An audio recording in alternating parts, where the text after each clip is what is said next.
ನಾವು ಪ್ರತಿಜ್ಞೆ ಮಾಡ್ತಾ ಇದ್ದೇವೆ ಅಂತೇಳಿ ಹೇಳಿ.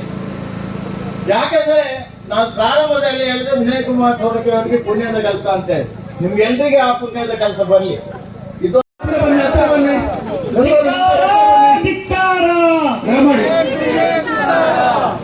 ಕೇಂದ್ರ ಸರ್ಕಾರಕ್ಕೆ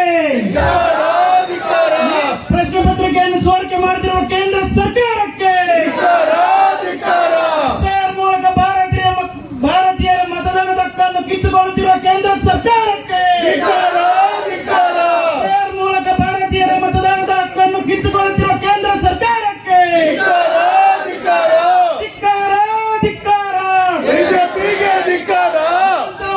ಗ್ಯಾಸ್ ಬೆಲೆ ಏರಿಕೆ ಮಾಡುತ್ತಿರುವ ಕೇಂದ್ರ ಸರ್ಕಾರಕ್ಕೆ ಪೆಟ್ರೋಲ್ ಬೆಲೆ ಏರಿಕೆ ಮಾಡುತ್ತಿರುವ ಕೇಂದ್ರ ಸರ್ಕಾರಕ್ಕೆ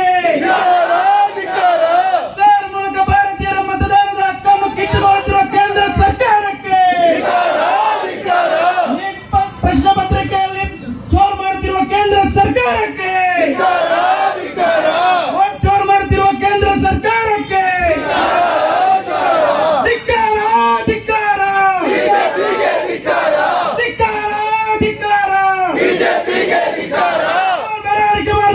ಕೇಂದ್ರ ಸರ್ಕಾರಕ್ಕೆ ಬೆಳವಣಿಗೆ ಮಾಡುತ್ತಿರುವ ಕೇಂದ್ರ ಸರ್ಕಾರಕ್ಕೆ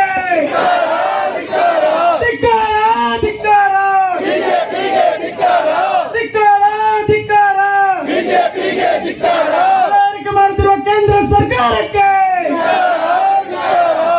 ಸರ್ಕಾರಕ್ಕೆ ನರೇಂದ್ರ ಮೋದಿಗೆ ಅಮಿತ್ ಶಾಗೆ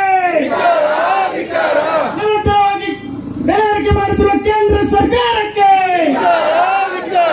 ಬೆಳವಣಿಗೆ ಮಾಡುತ್ತಿರುವ ಕೇಂದ್ರ ಸರ್ಕಾರಕ್ಕೆ ಬೆಳವಣಿಗೆ ಮಾಡುತ್ತಿರುವ ಕೇಂದ್ರ ಸರ್ಕಾರಕ್ಕೆ ಅಕ್ಕ ಅಕ್ಕ ಓಲರ ಅಕ್ಕ ಅಕ್ಕ ಓಲರ ಕಾಂಗ್ರೆಸ್ ಪಾರ್ಟಿ ಕಿ ವಿನಯ್ ಕುಮಾರ್ ಸೊರಕೆ ಕಿ ನಿಂದ ಮುಂದೆ ಬರುವಂತ SIR ಪೆಡಂಭೂತ ಏನಿದೆ ಅದರ ವಿರುದ್ಧ ಪ್ರತಿಭಟಿಸುವಂಥದ್ದು, ನಂತರ ಜನಜಾಗೃತಿಗೊಳಿಸುವಂತ ಒಂದು ಕಾರ್ಯಕ್ರಮಕ್ಕೋಸ್ಕರ ನಾವು ಬೆಳಪಿನಿಂದ ಪ್ರಾರಂಭ ಮಾಡಿದ್ದೇವೆ. ಇತ್ತೀಚಿನ ದಿವಸ ನಾವು 29 ಪಂಚಾಯತ್ಗಳಲ್ಲಿ ಕೂಡ ನಮ್ಮ ಕಾರ್ಯಕರ್ತರ ಸಭೆ ಮಾಡಿ, ಅದನಂತರ ನಿನ್ನೆ ಹಿರಿಯಡ್ಕದಲ್ಲಿ ಜಾಗೃತಿ ಪ್ರತಿಭಟನಾ ಕಾರ್ಯಕ್ರಮವನ್ನು ಮಾಡಿ, ಇವತ್ತು ಕಾಪು ಬ್ಲಾಕಿನಲ್ಲಿ ನಾವು ಬೆಳಪಿನಲ್ಲಿ ಒಂದು ಜನಜಾಗೃತಿ ಕಾರ್ಯಕ್ರಮಕ್ಕೆ ಚಾಲನೆ ಕೊಡುವಂತ ಒಂದು ಕಾರ್ಯಕ್ರಮ ಹಮ್ಮಿಕೊಂಡಿದ್ದೇವೆ. ಈ ಕಾರ್ಯಕ್ರಮ ಬರೇ ಬೆಳಪಿನಲ್ಲಿ ನಿಲ್ಲುವುದಿಲ್ಲ. ಈ ಕಾರ್ಯಕ್ರಮವನ್ನು ಜನಜಾಗೃತಿಗೊಳಿಸುವಂತ ಕಾರ್ಯಕ್ರಮವನ್ನ ನಾವು ಇವತ್ತು ಪಡುಬಿದ್ರೆಯಲ್ಲಿ ಮಾಡ್ತೇವೆ, ಶಿರೋದಲ್ಲಿ ಮಾಡ್ತೇವೆ, ಕಟಪಾಡಿಯಲ್ಲಿ ಮಾಡ್ತೇವೆ, ಎಲ್ಲ ಪೇಟೆ ಪಟ್ಟಣ ಕಾಲೋನಿಗಳಲ್ಲಿ ಕೂಡ ನಾವು ಈ ಒಂದು ಜನಜಾಗೃತಿ ಕಾರ್ಯಕ್ರಮವನ್ನು ನಡೆಸುವಂತ ಕಾರ್ಯಕ್ರಮ ಹಮ್ಮಿಕೊಳ್ತೇವೆ. ಪ್ರತಿಯೊಂದು ಬಡವರ ಮನೆ ಕಾಲೋನಿಗಳಿಗೆ ಹೋಗಿ ಅವರ ಮತದಾರರ ಹಕ್ಕನ್ನು ಉಳಿಸುವಂತ ಕೆಲಸ ಕಾರ್ಯಕ್ಕೆ ನಾವು ಇವತ್ತು ಚಾಲನೆ ಕೊಡುವಂತ ಕಾರ್ಯಕ್ರಮವನ್ನು ಇವತ್ತು ಬೆಳಪಿನಲ್ಲಿ ಪ್ರಾರಂಭ ಮಾಡಿದ್ದೇವೆ. ಹೆಚ್ಚಿನ ಅಂಶ ಈ ದೇಶದಲ್ಲಿ ಎಂದೂ ಇಲ್ಲದಂತ ಇವತ್ತು ಈ ದೇಶದ ಬಡವರ SC STಗಳ ಅಲ್ಪಸಂಖ್ಯಾತರ ಅವಿದ್ಯಾವಂತರ ವಲಸೆ ಕಾರ್ಮಿಕರ ಓಟನ್ನ ಕಿತ್ತು ಹಾಕಬೇಕು ಅನ್ನುವಂಥ ಉದ್ದೇಶವನ್ನು ಇಟ್ಕೊಂಡು ಕೇಂದ್ರ ಸರ್ಕಾರ ಇಲೆಕ್ಷನ್ ಕಮಿಷನ್ ನ ಮುಖಾಂತರ ಅದಕ್ಕೆ ಚಾಲನೆ ಕೊಡುವಂತ ಕಾರ್ಯಕ್ರಮ ಹಮ್ಮಿಕೊಂಡಿದೆ. ಈವಾಗಲೇ ಸಾಧಾರಣ 12 ರಾಜ್ಯಗಳಲ್ಲಿ 7 ಕೋಟಿ 6.7 ಕೋಟಿ ಜನರ ಓಟುಗಳನ್ನು ಕಿತ್ತು ಹಾಕುವಂತ ಕೆಲಸ ಕಾರ್ಯವನ್ನ, ಸಂವಿಧಾನ ವಿರೋಧಿ ಕೆಲಸ ಕಾರ್ಯವನ್ನ ಇವತ್ತು ಕೇಂದ್ರ ಸರ್ಕಾರದ ಕುಮ್ಮಕ್ಕಿನ ಮೇಲೆ ಇಲೆಕ್ಷನ್ ಕಮಿಷನ್ ಇವತ್ತು ಮಾಡ್ತಾ ಇದೆ. ಅವರ ಉದ್ದೇಶ ಇದೆ, ಈ ದೇಶದಲ್ಲಿ 20 ಕೋಟಿಗಿಂತ 100 ಕೋಟಿ ಮತದಾರರಿದ್ರೆ 20 ಕೋಟಿ ಮತದಾರರ ಹಕ್ಕನ್ನು ಕಿತ್ತುಕೊಳ್ಬೇಕು ಅನ್ನುವಂತ ರೀತಿಯ ಉದ್ದೇಶವನ್ನ ಇಟ್ಕೊಂಡು ಈ ಕೆಲಸ ಕಾರ್ಯಕ್ಕೆ ಚಾಲನೆ ಕೊಡ್ತಾ ಇದ್ದಾರೆ. ಇದೇನು SIR ಎನ್ನುವಂಥದ್ದು ಪ್ರಥಮ ನಮ್ಮ ದೇಶದಲ್ಲಿ. ಇಂಟೆನ್ಸಿವ್ ರಿವಿಷನ್ ಅನ್ನುವಂಥ ಕಾರ್ಯಕ್ರಮ ಇತ್ತು. ಅದರಲ್ಲಿ ಯಾರಿಗೆ ಮತ ಇಲ್ಲ ಅವರಿಗೆ ಮತದ ಹಕ್ಕನ್ನು ಕೊಡುವಂತ ಕೆಲಸ ಕಾರ್ಯವನ್ನ ಆ ಇಂಟೆನ್ಸಿವ್ ರಿವಿಷನ್ ಮುಖಾಂತರ ಮಾಡ್ತಾ ಇದ್ರು. ಸ್ಪೆಷಲ್ ಇಂಟೆನ್ಸಿವ್ ರಿವಿಷನ್ ಅನ್ನುವಂಥ ಕಾರ್ಯಕ್ರಮ ಇದ್ದ ಓಟನ್ನ ಕಿತ್ತು ಹಾಕಲಿಕ್ಕೆ ಮಾಡುವಂತ ಒಂದು ಕಾರ್ಯಕ್ರಮ ಇವತ್ತು ನಾವು ಕಾಣ್ತಾ ಇದ್ದೇವೆ. ಅವರ ನಾಯಕರಾದಂತಹ ಸಾವರ್ಕರ್ ಅವರು ಹೇಳಿದ್ರು, ಈ ದೇಶದಲ್ಲಿ ಒಂದು ರಾಷ್ಟ್ರ, ಒಂದು ಭಾಷೆ, ಒಂದು ಚುನಾವಣೆ, ಒಂದು ಧರ್ಮ ಅನ್ನುವಂತ ರೀತಿಯ ರಾಷ್ಟ್ರ ಆಗಬೇಕು. ಅದು ಮಾಡಬೇಕಾಗಿದ್ರೆ ಬಡವರನ್ನ ಇನ್ನಷ್ಟು ಬಡವರಾಗಿ ಮಾಡಬೇಕು. 95% ಬಡವರನ್ನ ಇನ್ನಷ್ಟು ಬಡವರಾಗಿ ಮಾಡಬೇಕು. 5% ಜನರನ್ನ ಶ್ರೀಮಂತರಾಗಿ ಮಾಡಬೇಕು. ಬಡವರ ಹಕ್ಕುಗಳನ್ನು ಕಿತ್ತು ಹಾಕುವಂತ ಕೆಲಸಕಾರ ಮಾಡಬೇಕು. ಆವಾಗ ಮಾತ್ರ ಒಂದು ರಾಷ್ಟ್ರ, ಒಂದು ಧರ್ಮ, ಒಂದು ಜಾತಿ, ಒಂದು ಚುನಾವಣೆ ಮಾಡಲಿಕ್ಕೆ ಸಾಧ್ಯ ಅನ್ನುವಂಥ ರೀತಿಯಲ್ಲಿ,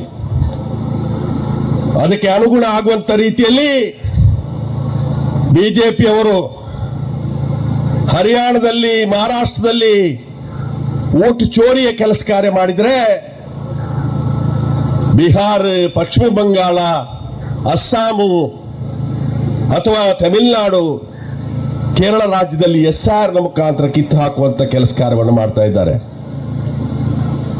ನಮ್ಮ ಇವತ್ತು ಗಫೂರ್ ಅವರು ಉಲ್ಲೇಖ ಮಾಡಿದ್ರು, ಇದಕ್ಕೂ CAಗೂ NRCಗೂ ಯಾವುದೇ ರೀತಿಯ ವ್ಯತ್ಯಾಸ ಇಲ್ಲ. SIRಗೂ ಇದು ಪ್ರತಿರೂಪ. ಇದನ್ನ ಬೇರೆ ರೀತಿಯಲ್ಲಿ ಇವತ್ತು ಅನುಷ್ಠಾನ ತರಲಿಕ್ಕೆ ಪ್ರಯತ್ನ ಮಾಡಿದ್ದಾರೆ. ಕೆಲವೊಂದು ರಾಷ್ಟ್ರಗಳಲ್ಲಿ ಬೆಕ್ಕು ಬೆಕ್ಕು ಹೊಡ್ಕಾಡುವಂತ ಸ್ಪರ್ಧೆ ನಡೀತಾ ಇತ್ತು. ಇವತ್ತು ಒಂದು ಕಡೆ ಆ ಸ್ಪರ್ಧೆಯನ್ನು ಏರ್ಪಡಿಸಿದ್ರು. ಅಲ್ಲಿ ಎಲ್ಲಾ ಬೆಕ್ಕುಗಳನ್ನು, ಎಲ್ಲಾ ರಾಷ್ಟ್ರ ಬೆಕ್ಕುಗಳನ್ನು ಕೂಡ ಹೊಡೆದೋಡಿಸಿ ಅಮೆರಿಕದ ಬೆಕ್ಕು ಪ್ರಥಮ ಸ್ಥಾನ ಬಂತು. ಆವಾಗ ಯಾವ ರಾಷ್ಟ್ರದ್ದು? ಸೊಮಾಲಿಯಾ ರಾಷ್ಟ್ರದ ಬೆಕ್ಕನ್ನು ಒಬ್ಬ ಹಿಡ್ಕೊಂಡು ಬರ್ತಾನೆ. ನನಗೆ ಒಂದು ಸ್ಪರ್ಧೆ ಮಾಡಲಿಕ್ಕೆ ಅವಕಾಶ ಕೊಡಬೇಕು ಅಂತೇಳಿ. ಆವಾಗ ಅಲ್ಲಿ ಸ್ಪರ್ಧೆ ಏರ್ಪಾಡು ಮಾಡಿದವರು ಹೇಳ್ತಾರೆ, ನಿನ್ನ ದೇಶದಲ್ಲಿ ನಿನಗೇ ಊಟ ಮಾಡಲಿಕ್ಕೆ ಅನ್ನ ಇಲ್ಲ, ನಿನ್ನ ಬೆಕ್ಕು ಅಮೆರಿಕದ ಬೆಕ್ಕಿನ ಮೇಲೆ ಸ್ಪರ್ಧೆ ಮಾಡೋದು ಏನು ಅಂತೇಳಿ. ಆಗ್ಲಿ ಒಂದು ಅವಕಾಶ ಕೊಡಬೇಕು ಅಂತ ಹೇಳಿ ಅವಕಾಶ ಕೊಡ್ತಾರೆ. ಸೊಮಾಲಿಯಾದ ಬೆಕ್ಕು ಒಂದೇ ಒಂದು ಪೆಟ್ಟು ಇವತ್ತು ಅಮೆರಿಕದ ಬೆಕ್ಕಿಗೆ ಕೊಡ್ತದೆ. ಅಮೆರಿಕದ ಬೆಕ್ಕು ಓಡಿ ಹೋಗ್ತದೆ. ಸೊಮಾಲಿಯಾದವರಿಗೆ ಪ್ರಥಮ ಸ್ಥಾನ ಬರ್ತದೆ. ಆವಾಗ ಸಂಘಟನೆ ಮಾಡಿದವರು ಗುಟ್ಟಾಗಿ ಕೇಳ್ತಾರೆ ಸೊಮಾಲಿಯಾದ ಹತ್ರ, ಇದು ಏನಿದು? ನಿನ್ನ ಬೆಕ್ಕು, ನಿನ್ನ ದೇಶದಲ್ಲಿ ನಿನಗೇ ಊಟ ಮಾಡಲಿಕ್ಕೆ ಅನ್ನ ಇಲ್ಲ, ನಿನ್ನ ಬೆಕ್ಕು ಅಮೆರಿಕದ ಬೆಕ್ಕನ್ನು ಹೊಡೆಯುದು ಅಂದ್ರೆ ಏನು ಅಂತೇಳಿ. ಆವಾಗ ಸೊಮಾಲಿಯವರು ಹೇಳ್ತಾನೆ, ಅದು ಬೆಕ್ಕಲ್ಲ, ಅದು ಹುಲಿ, ಊಟಕ್ಕಿಲ್ಲದೆ ಬೆಕ್ಕಿನ ತರ ಆಗಿದೆ ಅಂತ. ಅದೇ ರೀತಿಯಲ್ಲಿ ಈ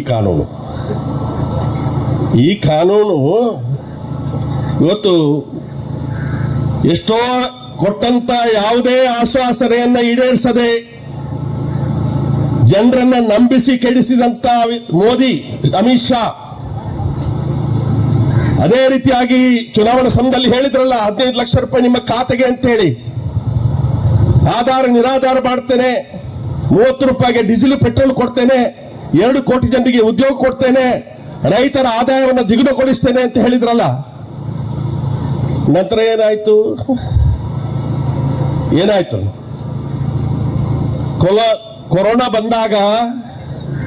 ಕೊರೋನಾ ರೋಗ ಬಂದಾಗ ಏಕಾಏಕಿಯಾಗಿ ಲಾಕ್ಡೌನ್ ಮಾಡಿ ಗಂಟೆ ಹೊಡೀರಿ, ಜಾಗಟೆ ಬಾರಿಸ್ರಿ ಅಂತ ಹೇಳಿದ್ರಲ್ಲ. ಕೆಲವರದೆಲ್ಲ ತೂತಾಯ್ತಲ್ಲ, ಪಾತ್ರೆ ಎಲ್ಲ ತೂತಾಯ್ತಲ್ಲ, ಬೆಂಕಿ ಎಲ್ಲ ಟೈರ್ಗೆ ಬೆಂಕಿ ಕೊಟ್ರಲ್ಲ.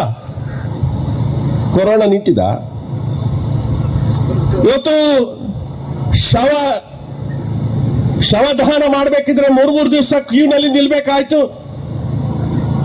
ಇಡೀ ವಲಸೆಗಾರರು ಸದಾ 11 ಕೋಟಿಗಿಂತ ಮಿಕ್ಕಿ ನಮ್ಮ ದೇಶದಲ್ಲಿ ವಲಸೆಗಾರರಿದ್ದಾರೆ.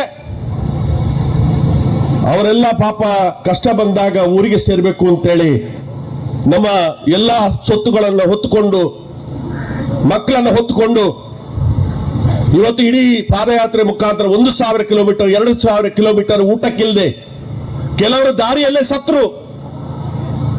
ಊರಿಗೆ ಹೋದಾಗ ಇವತ್ತು ನೀವು ಕೊರೋನಾ ತಂದವರು ನೀವು ಊರಿಗೆ ಬರ್ಲಿಕ್ಕೆ ಕೂಡುದು ಅಂತೇಳಿ ಆಯ್ತು.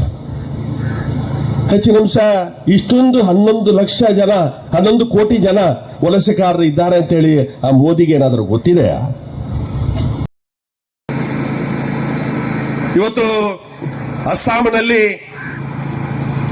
ಇವತ್ತು CA ತರ್ಲಿಕ್ಕೆ ಹೋದ್ರು, NRC ತರ್ಲಿಕ್ಕೆ ಹೋದ್ರು.